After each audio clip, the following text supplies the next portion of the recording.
If these emotions are associated with facial expressions, and if we assume that facial expressions are more or less universal, because we've all got the same set of facial muscles, then maybe the emotion classes are universal as well. Again, it turns out this is not so obvious. People have done studies with collections of Japanese and US subjects and asked to classify pictures like the ones we just saw, attach one of the 6 emotion labels, you get quite good agreement on happiness, surprise and sadness, but much less agreement for anger, disgust and fear, and that accords with my intuition certainly. So the next thing to ask is that breakdown into those basic emotions something that's universal? And again, there's been quite a bit of work done on this in the anthropological community. There's I assume, pretty well-studied group called Ifaluk who speak this language they're restricted to a small group of islands in the Pacific, and anywhere like that that's been sort of relatively cut off from civilization has usually been very well studied. And there's one interesting report about an emotion that is really difficult to categorize. So I don't know how you pronounce this. I'll call it Fargo. So Fargo is felt when someone dies or is needy or is ill or goes on a voyage. So that sounds quite kind of negative so far. But it's also felt when in the presence of someone admirable or when given a gift. Now, you have to be a bit careful with all this kind of stuff because there might be translation difficulties.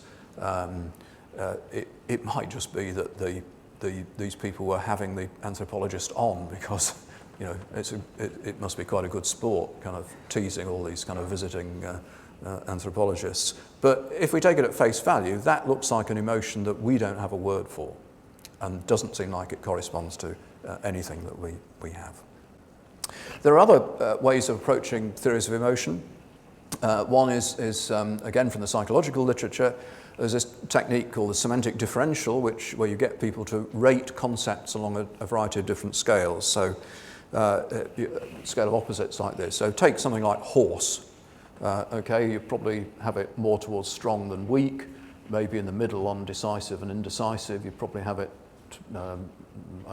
If you like horses, you have it good rather than bad, expensive rather than cheap, active rather than passive, industrious rather than lazy.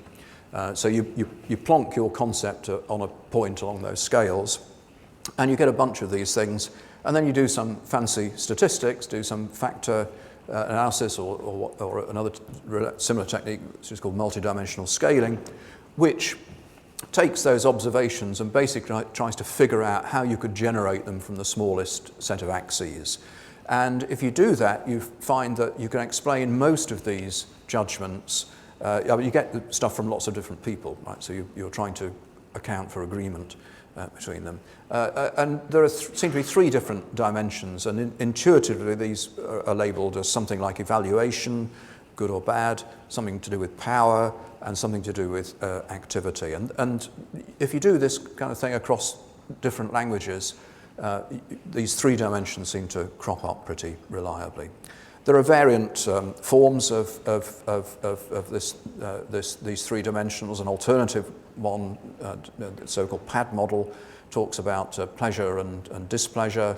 Again, some sense of activity, arousal, non-arousal, and dominance and submissiveness. And again, those kind of dimensions seem to be pretty reasonably, reliably identifiable across different languages. So those kind of multidimensional theories, although they're kind of less easy to work with, and possibly because they're quite a lot more abstract, seem to have more universality to them.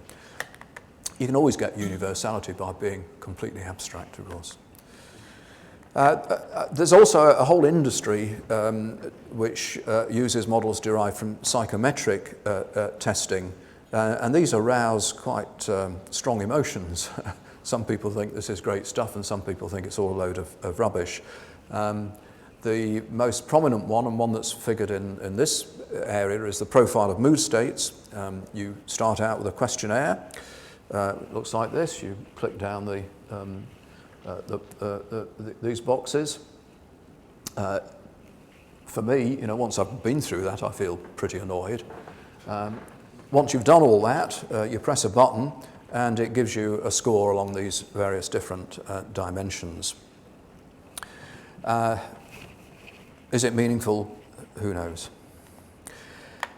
Okay, so that's what the theories of emotion say. How can we build a system that will try to classify some text as expressing one or another of these emotions?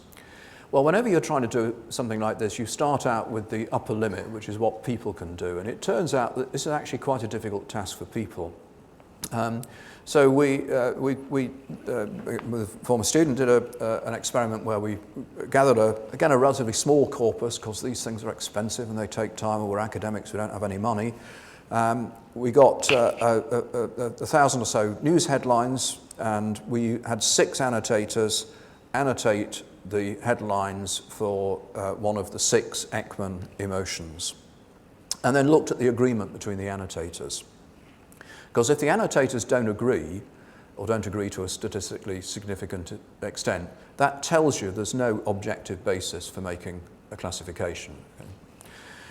So the good news is there is agreement. The bad news is it varies widely between emotions. So people are pretty good on joy and sadness and fear, and much less good on the others. And surprisingly, surprise doesn't do very well, although it's in the other studies, the facial labelling studies, that was quite an easy emotion. So we also, this is old work now, so things we can do much better. But if you, again, this refers to the difficulty of getting annotated corpora. There's a blog post called Live Journal, where people write how they're feeling, basically, and they classify their entries according to these emotional labels. So that gives you a kind of self-annotated corpus. So we downloaded a load of stuff from that and tried to train a classifier, just a very simple classifier. The numbers representing the different categories are kind of very skewed. As you can see, for some there's a lot, and for others not so good. But the classifier just did abysmally well. I should explain, an F score is a combination of recall and precision. So precision is how many of the things that you said were a particular category actually were, and recall is how many of the things that actually were a particular category you said they were, and the F score is a combination of the two. But these scores are useless. They're way too low to be useful for any practical application.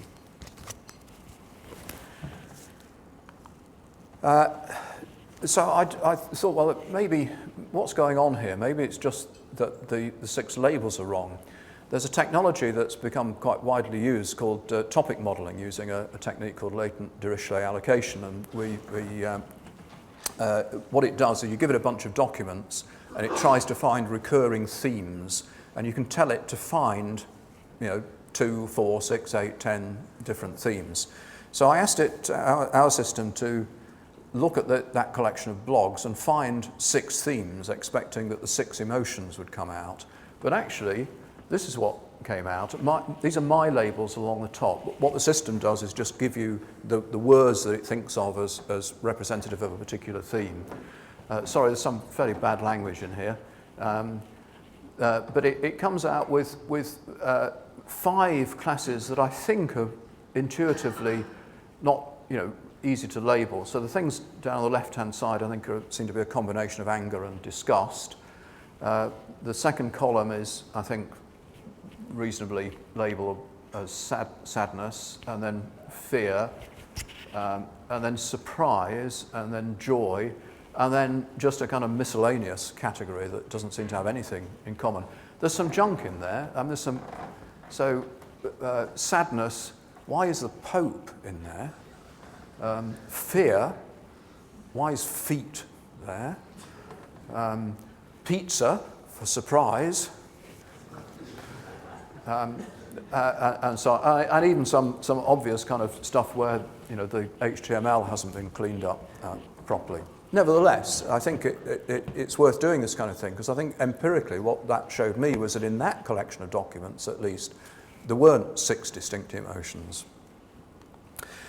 Okay, let's turn to social media. I've said over and over again that getting data is really difficult. one of the interesting things about Twitter in particular is that people use hashtags and emoticons as a kind of meta comment on the content of their tweets. So another former student, Matt Purvo, who's just down the road at Queen Mary, experimented with using this data as a kind of indirect labeling of tweets. So what you do is harvest loads of tweets and classify them according to the hashtags or their emoticons. And some of them are very, very straightforward. So best day and ages, hashtag happy, and then a nice smiley. Get so angry when tutors don't email back, do you job idiots? Well, tutors would email back if you were more literate. And then some that are completely mysterious. So I don't know what this tweet is about at all, but it's clear that that person is not happy at all. I don't know what a blue waffle is. Nice thing about Twitter is you can harvest loads of stuff very quickly and cheaply. Is there a difference in the reliability of hashtags and emoticons as these kind of indirect annotations?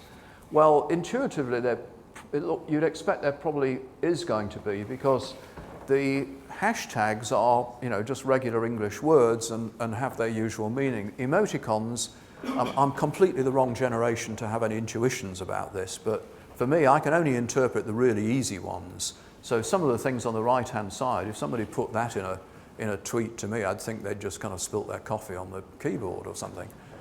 Do any of you have firm intuitions about the things on the top right there? It's just really strange.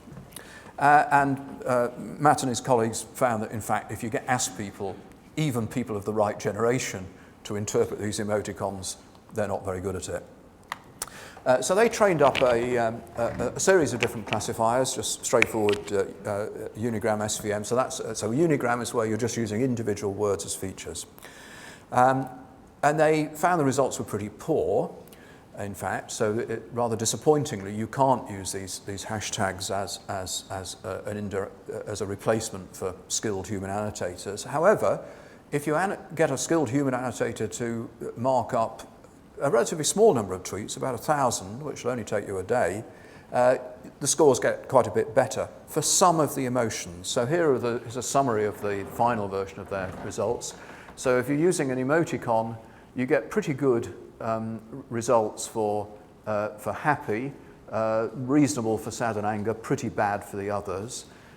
If you use just the hashtag, you get quite reasonable results again for happy, sad, and anger, and not so good results for the others. So this is, with the exception of surprise, which in the facial recognition thing turned out to be quite reliable, the results for happy and sad sort of confirm what we've found over and over again. Okay, so just to summarise then. So hashtags are a useful source of annotation, but it's not as good as having people do it. Different results for some of the emotions than some of the earlier work.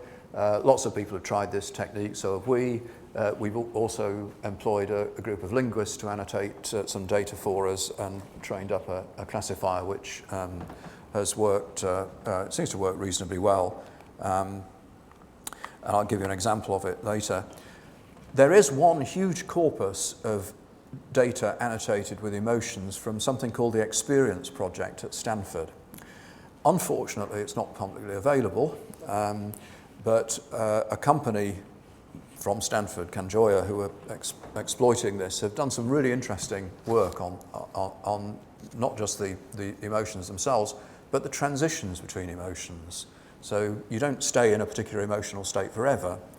And if you look at the transitions that are implied by the annotated data they've got, it turns out, and in some sense this is obvious, it turns out that you can't just flip randomly between emotions. So nobody goes instantly from being cheerful to depressed, at least not in that data. You go through stages, so cheerful, happy, calm, then maybe sad and depressed.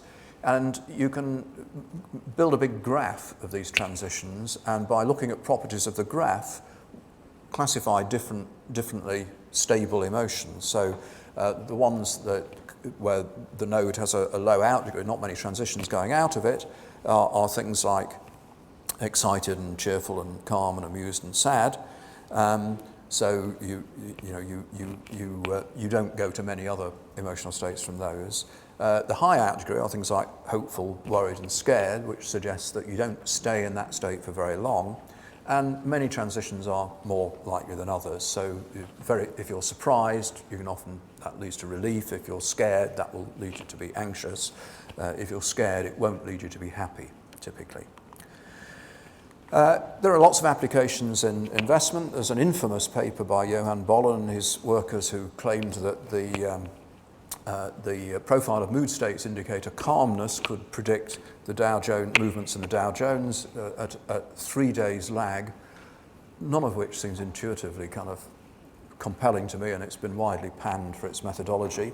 Richard, at his talk here last year, gave a very nice example of the fact that particular emotions will drive stock movement. So his example was the swine flu epidemic, where the World Health Organization declared an emergency. You will notice a lot of traffic expressing worries about traveling on aeroplanes in case you pick this thing up. The news gets worse, it becomes a pandemic. So it's a straightforward deduction that if people are afraid of flying, the revenues for the airlines will go down. So Richard's company was very lucky to be able to buy American Airlines when the stocks went down and sell not that long afterwards when they went back up again. So it's quite a nice little profit. And in fact, well, we'll hear more about this kind of thing from you later on today, I guess. We've not used emotion in finance yet. We've used it quite a lot in healthcare monitoring, which is one of the biggest areas for us. The Care Quality Commission and various local health authorities are very interested in trying to monitor what's going on in the National Health Service, try to avoid another mid-staff scandal. And our software is quite widely used there. This is the typically kind of thing that you get. We classify along actually about 8 different dimensions and to whether they're positive or negative. These are just some sort of intuitively straightforward examples. Here's somebody who's had a good experience, who, not to her personally, but was able to help a person in distress. So that's all fine, very calm, very happy, very surprised. This is part of a much longer text. This poor lady had a terrible time. I'll leave you just to read that.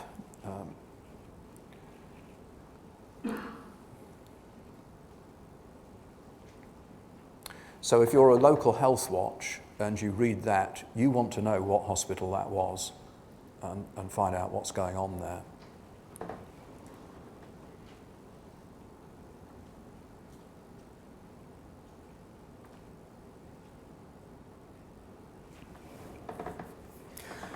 So very high degree of anger, high degree of fear, high degree of surprise, absolutely not calm at all, absolutely not happy.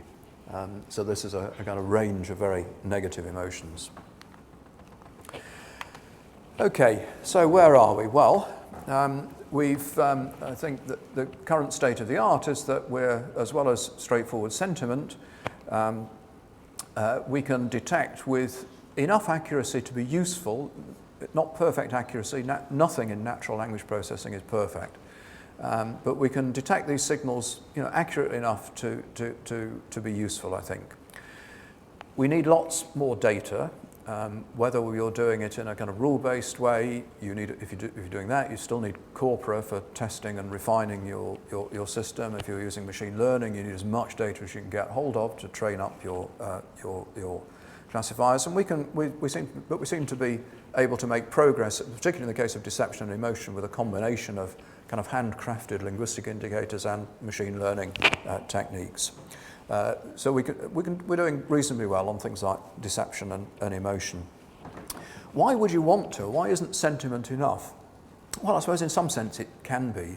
I've found, though, that often looking at what our system says about a text, it'll say, positive, negative, neutral, and then talk about the emotions and so on. And often you find that the emotion classification it's more explanatory. It kind of gives you more of a feel about what actually is going on.